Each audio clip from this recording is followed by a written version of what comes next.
janvier et nous célébrons les 50 ans des forces armées maliennes. On voit en ce moment l'arrivée du président de la République.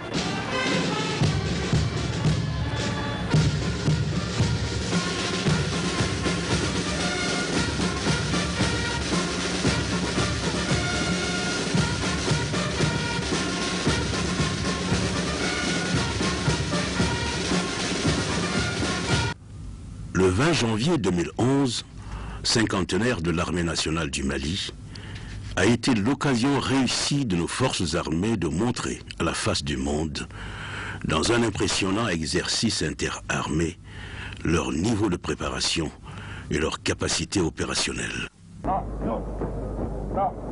Voilà des démonstrations de pixels qui se déroulent ici au niveau du polygone de tir de Kati. Et je rappelle que la première promotion, en tout cas que nous voyons ici, est sortie le 16 avril 2010. Et c'était ici même en présence du chef de l'État, chef suprême des armées. Et ce sont ces éléments qui sont à l'œuvre aujourd'hui.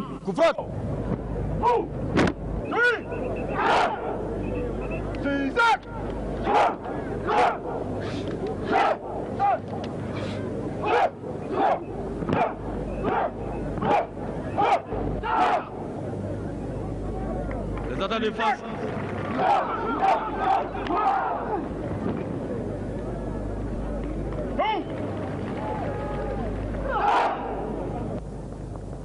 Et là, c'est des exercices de chute. Et là, c'est un exercice de pure concentration.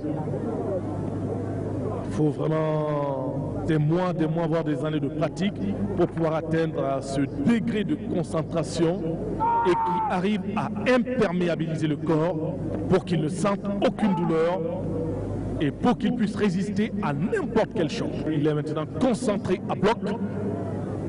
On le met sur les planches.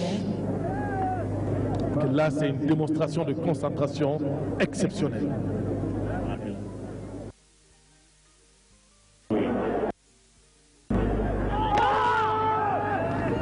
Et vous venez de le voir, un gros morceau de brique cassé sur son ventre à l'aide d'un marteau, et il est là, intact, sans aucune égratignure. Un exercice de concentration de très haut niveau. Et cette fois-ci, ça va être un autre exercice de concentration avec des bouteilles cassées, des tessons de bouteilles répandus au sol. Il va se coucher sur ces tessons de bouteilles.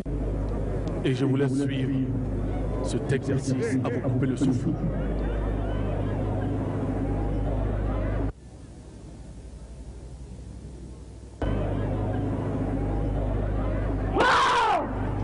Et voilà, le béton a été brisé et il se relève.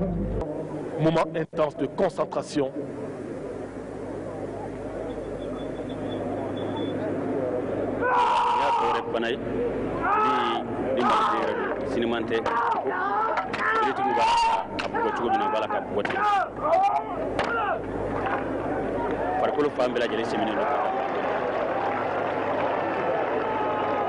Six commandos qui sont en train d'aller pour aller se positionner. Ils ont des PM, des pistolets mitrailleurs et 2 FM. Et ils vont faire des tirs qui vont dévoiler la devise du Mali, un peuple, un but, une foi. Ils ne tirent pas sur la devise, mais ils vont dévoiler, c'est des obstacles qui masquent la devise du Mali et ils vont faire chuter ces obstacles. Et voilà, chaque balle dévoile, fait tomber un obstacle et qui dévoile la devise du Mali, un peuple, un but, une foi. Et aucun tir n'a été raté. Aucun tir n'a été raté. 6 tireurs d'élite pour dévoiler la devise du Mali et le tout se fait à balles réelles. Et voilà, là c'est un groupe renforcé et maintenant vous allez voir, ils sont en train de tirer à balles réelles et là c'est vraiment un assaut très puissant qui est donné à une position ennemie.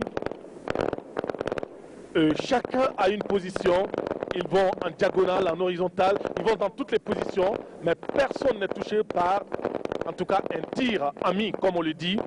Et chacun connaît sa position ici. Et ensemble, ils se donnent la main, comme on le dit, c'est l'union qui fait la force pour pouvoir atteindre leur cible. Et dans ce genre d'opération, la difficulté, c'est qu'ils sont nombreux. Et chacun doit faire attention à ceux qui n'arrivent pas à toucher, en tout cas avec ses tirs, un de ses compagnons, puisque cela est extrêmement dangereux, mais c'est ce qu'on appelle des tirs amis. Mais là, ils ont tellement bien assimilé leur leçon qu'ils vont pouvoir aller à l'assaut de l'ennemi. Et vous voyez, il y a le bazooka même qui va être utilisé et disloquer certaines positions marques. Et là, ce sont des tirs réels et ça va faire beaucoup de bruit. Beaucoup de bruit.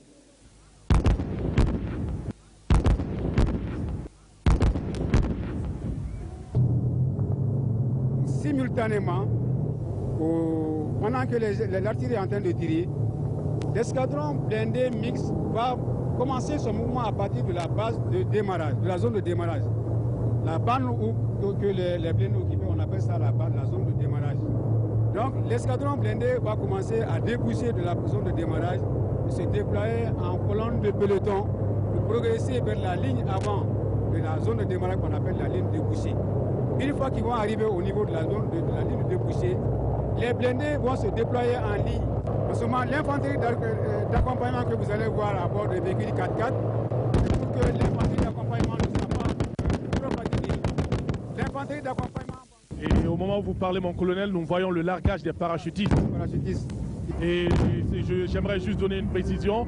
Au niveau des parachutistes qui vont être largués, il y a vraiment des éléments vraiment très très bien formés. Et on peut citer parmi les éléments qui vont descendre avec les sauts de parachute tout à l'heure, le commandant Rabat Abdelkader Koulibaly, il y a l'adjudant-chef Mohamed Sissé, le lieutenant-colonel Keba Sangaré, l'adjudant Mahamoudou Sissé, le caporal Massiré Dia, le capitaine Atayer Maïga, le caporal Suleiman Menta et le largueur en chef, c'est le lieutenant-colonel Abdina Guindou. Bien, effectivement, la section qu'on positionne derrière l'ennemi, c'est des gens qui ont un niveau d'entraînement très poussé parce qu'ils ont une mission particulièrement difficile. Donc ils ont la mission de se positionner en arrière de la position ennemie. Et nous voyons en ce moment les Mi-24 qui entrent en action, mon colonel. Maintenant, les Mi-24, maintenant, ils sont au nombre de 4, vont exécuter ce qu'on appelle les missions d'appui direct des troupes au sol. Ils vont faire 2 passages, 2 séries d'attaques sur les positions ennemies. Au terme de la 2e série d'attaques, il y a 2 des hélicos qui vont procéder au posé d'assaut d'un commando qui aura la mission de neutraliser le poste de commandement ennemi et ensuite tomber en garde et arriver, attendre d'arriver au déploiement de l'escadron blindé à ce pour s'intégrer dans le dispositif d'attaque. Donc ces hélicos ont pratiquement, on peut dire, un double rôle. Ils peuvent transporter et autant ils peuvent ouvrir le feu. Les bazookas qui sont dans les trous sont également là pour prêter main forte aux blindés qui progressent. Nous avons des blindés, l'ennemi aussi a des blindés, l'ennemi a des bazookas. Chacun essaie d'utiliser au mieux qu'il peut les armes qu'ils ont en position pour causer le maximum de pertes. Les hommes qui viennent savent qu'ils viennent faire un combat et dans un combat, alors là, on peut détruire comme on peut être détruit. Effectivement. Et là, c'est vraiment une vaste opération et cela demande tellement de coordination que la moindre petite erreur peut être préjudiciable. Et là, je peux dire à mon colonel que cela nous a demandé des jours et des jours, voire des semaines de préparation. L'accompagnement ne sera pas trop fatigué. L'infanterie d'accompagnement des forces, il faudrait un volume de force beaucoup plus important.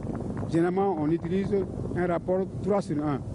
Mais puisque ce rapport 3 sur 1 n'est pas réalisé chez nous ici, on a préféré jouer avec une unité interarmée. Et cela permet de rétablir ce rapport des forces, de faire pencher la balance du rapport des forces du côté des amis.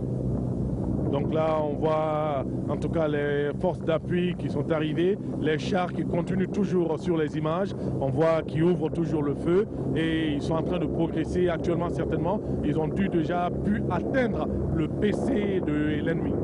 Le PC de l'ennemi est détruit maintenant. Ils sont en train de progresser vers les dernières positions, de procéder à la fouille de la position et de neutraliser les éléments qui n'ont pas encore été. Je voudrais tout simplement dire, il y en a qui nous ont posé la question à savoir, mais pourquoi le Mali ne veut pas se battre? Est-ce qu'ils ont les moyens de le faire? Chaque matin, on ne fait qu'entendre de tels propos. Je voudrais leur dire que ma réponse est cet exercice. Le reste, on verra plus tard.